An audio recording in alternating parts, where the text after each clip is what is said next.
Halo teman-teman, ini saya Andreas Pasolimpia. Jumpa lagi di seri belajar meditasi. Kali ini kita akan menyinggung topik yang cukup unik, yaitu Ayurveda. Bagaimana Ayurveda di Indonesia? Sebenarnya Ayurveda ini berasal dari kata Ayur dan Veda, artinya pengetahuan tentang hidup atau kebijaksanaan tentang kehidupan.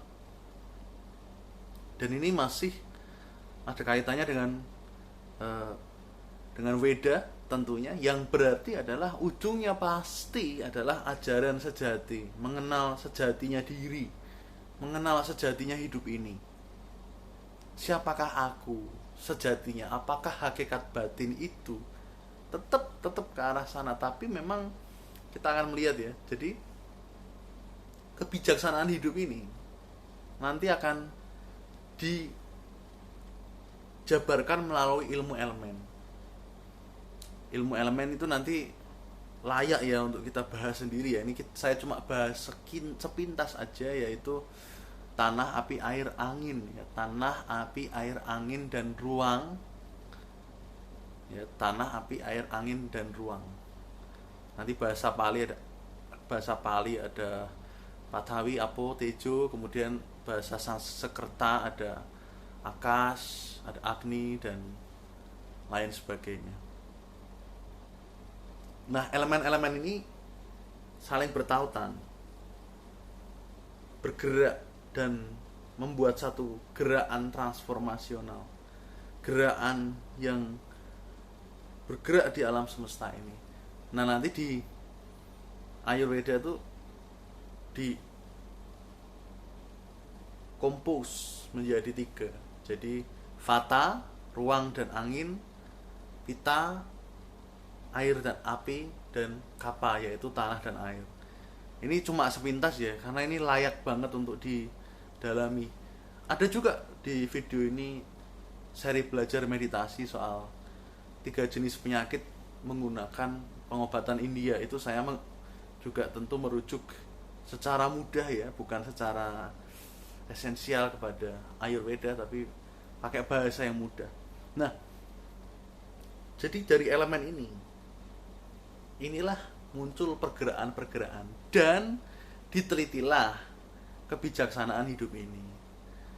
Nah, nanti inilah Ayurveda yang sebenarnya, yaitu meneliti, melihat mendalam kebijaksanaan dari elemen-elemen itu, kecerdasan dari elemen-elemen itu. Nanti ada kecerdasan elemen yang merupakan bawaan genetik lah, bahasa gampangnya, bawaan lahir. Itu disebut prakirti.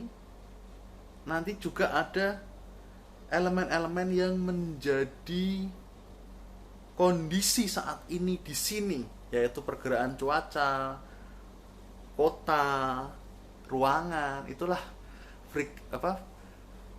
Vikriti. Jadi prakriti dan Vikriti. Nah,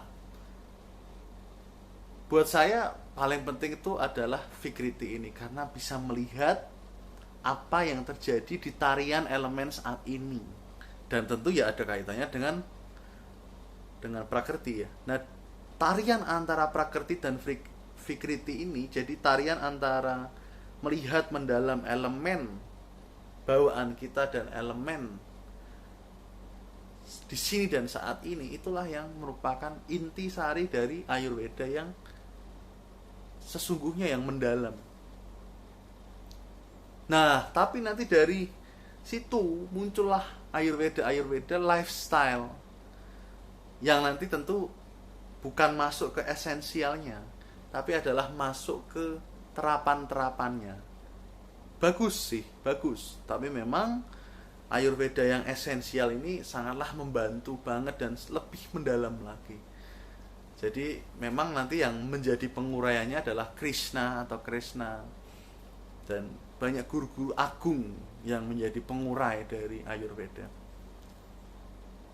Tapi memang ya lifestyle inilah yang banyak dilakukan di Indonesia. Nanti ada pijat full body massage, namanya Abhyanga. Kemudian ada Sirodara, jadi pijat dengan minyak yang dikucurkan di dahi. Apalagi ya, banyak sih sebenarnya, dan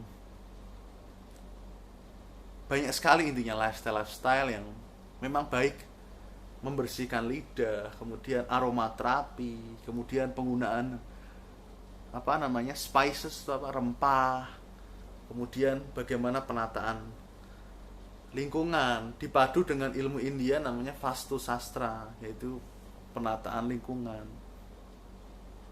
Kemudian nanti bisa dipadu dengan Jyoti itu astrologi India. Ya kayak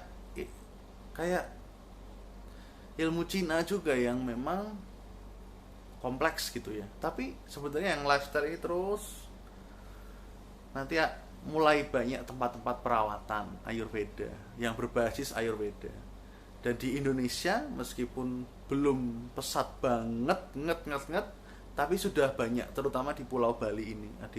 Ada treatment Ayurveda, kemudian ada ya tadi ya, pijet minyak, dikucur minyak, Sirudara, kemudian Abhyanga, pijet full body massage, kemudian ada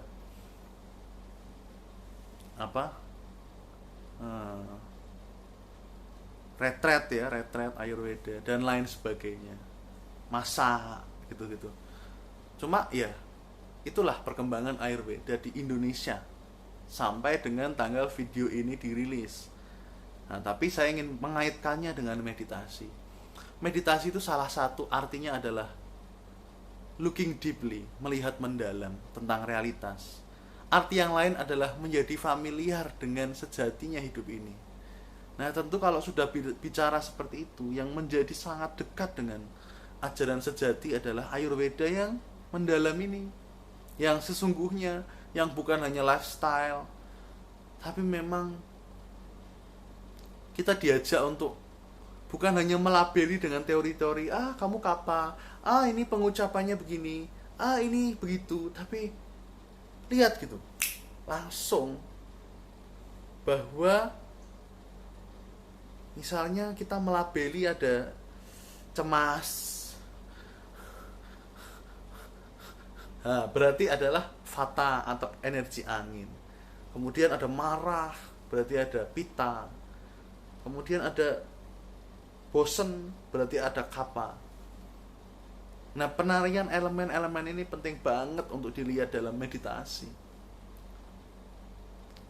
Dan itu sangat sesuai dengan apa kata Krishna atau Krishna di dalam Bhagavad Gita, yang barang siapa, ini terjemahan bebasnya ya, barang siapa sudah melihat bahwa seluruh alam semesta ini adalah tiada lain kecuali tarian energi-energi dalam kurung triguna, dan melihat apa yang melampaui tarian energi-energi itu, dialah telah memahami hakikat batinku, hakikat sejatiku. Nah, jadi tujuannya Ayurveda sebenarnya untuk melihat elemen-elemen dan apa yang melampaui elemen-elemen, yaitu sejatinya diri kita, Brahman, Atman, dan lain sebagainya.